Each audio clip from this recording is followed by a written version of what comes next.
Hey guys, welcome back to Everything Anime Podcast. I'm your host Shinry, here with Everything Anime Podcast. I've been from anime, manga, video games, TV shows, and other topic we're probably talking about. Today's video is on Dr. Stone Chapter 163, Ready, Set, Dogfight. Now, as the chapter opens up, Dr. Luna is doing everything she can to save Senku because Senku just got shot by Stanley Snyder, who originally was going to take out Taiju because Gen had convinced him that Taiju was like the scientist of our crew. He was Dr. Taiju. And Taiju kind of played it up too. But because Zeno knew who Senku was and knew based off his description, he was like, oh, they're playing us coy. Obviously, the scientist is Senku. Go for this guy. He'll be about this high, yada, yada, yada. He found Senku. Senku did make a makeshift shield to like kind of protect himself, slow down the bullets, but the bullets still got Senku. And thankfully, Luna is a doctor, which we found out previous chapter, which I said is really cool because as I was reading Dr. Stone, I was like, yo, I never realized we didn't have a doctor this whole time. Like, we made medicine from scratch, but we didn't have someone like, at least, well, she's not a full doctor, but like she has like experience, like medical experience. But Luna is awed by him. And with his help, he's even teaching her how to save him step by step. So it's not like Luna knows everything, because again, she's like a medical student. And Senku's not a doctor. But he is like coaching her. He's like, hey, this is what I need you to do. You got steady hands, just follow what I'm saying, and we'll save me together. Luna only has one request for Senku though, is she manages to save him, and Senku's like, whatever is it, she's like, I'll save you, but I need you one thing from me. And Senku's like, I'll do whatever it is, as long as it doesn't mean surrendering. And can you guess what it is? What Luna's favor is to Senku and offer for saving his life? Well, if you guessed, it would be asking Senku to be her boyfriend. Of course it is. And like, we again know Senku. Like, Senku is, it's not that he's not into women, but like, he's just, love is not in his cards. But he didn't play her the first time when she came on the ship. Like, all that. So, as I turned the page before, I was already imagining Senku making a face of like disgust or whatever. But one, a look at disgust, well, I've already talked about this.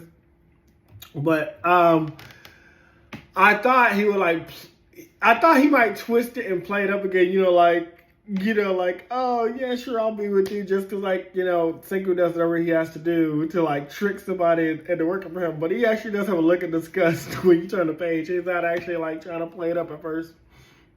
Now, back with the tunnel team, our group is discussing a worry about where the tunnel will emerge once they dig into the enemy's base. So we got Taiju, we got Chrome, we got Tsukasa, we got Kohaku. I think it was Sukiya, Hyoga. There might have been somebody else too. We're trying to get into sneaking to Zeno's base in 2 weeks to capture Zeno as well as get Gen back on our side. But the problem is, because we don't know the layout of Zeno's base, once we dig into the tunnel, we can dig into right in the front yard, we can dig into their bathroom, we can dig right in front of Zeno. Like, we don't know where we're going to end up. Taiju, very sweet Taiju. He just politely asked Carlos, who hilariously yells at him, no, I'm not going to tell you what our base layout is. I love how like innocent Taiju is. Like, he's strong as hell. He won't throw a punch to hurt anybody, but he'll defend somebody. And then he just like politely just talks to the enemy, but he brought the enemy to where we're going. Like, to our plan of like digging into the base. It's just hilarious. I wouldn't have expected Carlos to immediately like agree to it anyway, but I just thought it was hilarious. Meanwhile, they get a call from Dr. Luna, who tells Carlos that she's got a boyfriend. So obviously Senku lied to her, or she's like in her head believing it, but we all know Senku lied to her. And she's like, his name is Senku. Senku has agreed to date me. Senku, I knew was definitely planning her to get the upper hand because obviously, Senku's done this before. And Kohaku immediately clicks it too. She's like, oh. She's like, yeah, she fell for that. The humor you give Dr. Stone if you're a fan of Dr. Stone, But this also changes Carlos's mind as he and Max are devoted to Luna. So he decides, like, fuck it. I'll help you. If Luna's on your guys' side, Max will be on your side. So I'll help you. I'll give you the whole layout of Zeno's base. And Carlos immediately draws up a plan of Dr. Zeno's base and how they can sneak in there. That was a quicker turn than High School of the Dead when she was like, we'll be best friends forever. And, when a zombie grabs that girl's leg, she's like, what are you doing, bitch? Let go. Damn it, bitch, let go of me.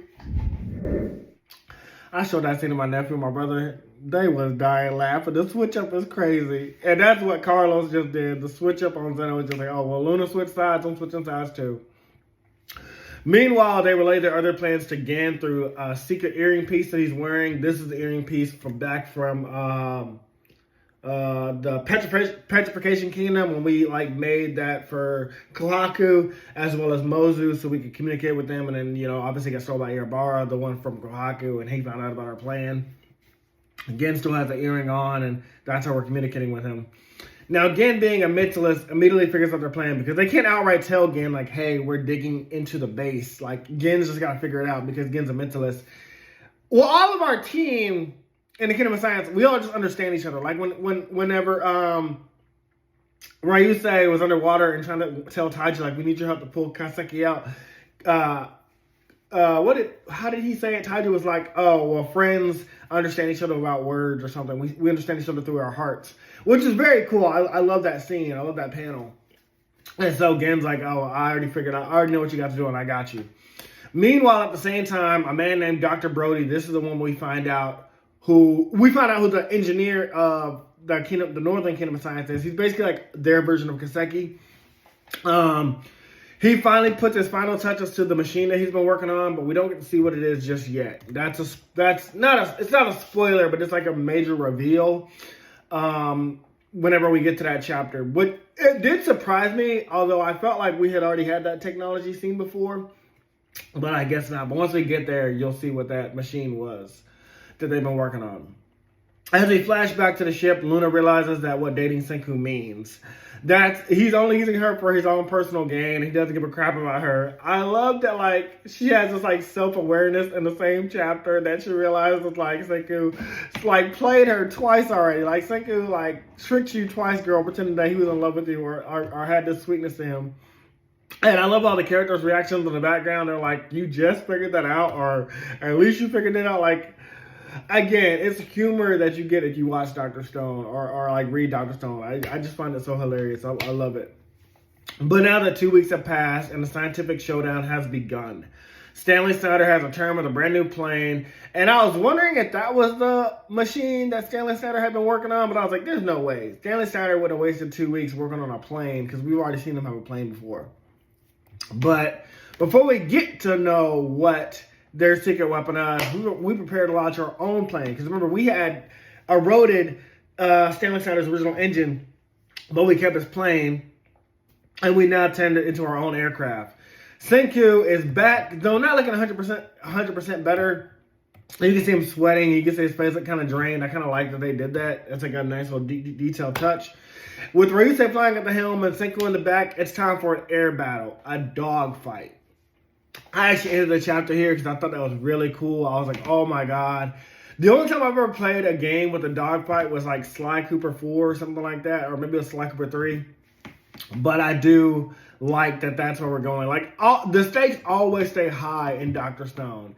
And we know Stanley Snyder's not to kill. Stanley Snyder's going to kill us. He's definitely got guns on that plane, and he's going to shoot and fire at us. And I was like, well, we don't kill, so how are we going to take out this plane and hope that he's got a parachute? Or are we going to throw him a parachute? Wasn't quite sure. I mean, we didn't throw him a parachute last time, but he survived anyway.